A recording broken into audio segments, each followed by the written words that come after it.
дали ки отговаря, не мислам ки на това. И аз съм професионален човек за правење на сандуци. Значи аз нема човек шо јас сум го погребал, а се пожалил од мен. Значи таков уште немам сретнал да се пожали од моите сандуци. Право, јас сакам да бидам иноватор, значи правам иновации. Значи сам да биде според карактерот на човекот, значи според неговата лична персона.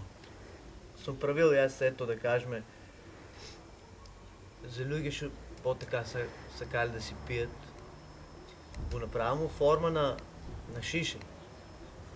И внатре шанче клавам да се подпре, да се чине, сите работи. За луѓе што минале жени, што се поминале повеќе жени, го правам форма на срце. Да биде удобно да биде, значи. Има, и сега сум правил за, тој един ми беше, за един по-корпулентен тип, по-така едър, кути мене, го направих на 2 спрата. И внатре кути одаички направих, значи да си имам вечен комфорт, нели, да личе работа, да не бие када биде, да не ми се жали. И сега има луѓе што са будили од клиничка смрт. За них јас клавам такво шипка до таквото, до квакта, клавам шипка. Оти тоа не дај Боже да стане,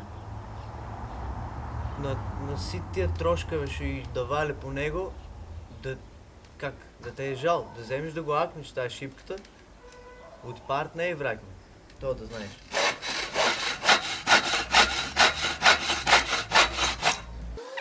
За летно време клал ми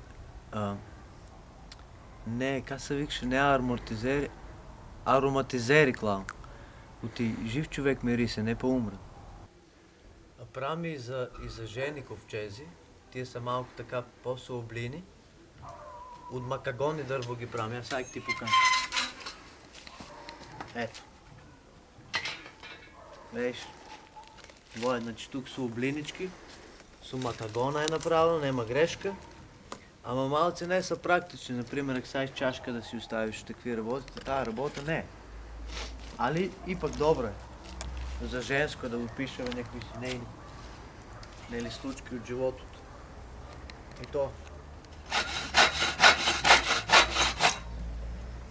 Ето съм правил, да кажем. Има и венци правим аз. Значи имам направено убави венци. Имам и един комшия, че толкова много му се аресава венците, синот си го кръсти по них. Венци са вики дето. Ама иновация. Нема дали.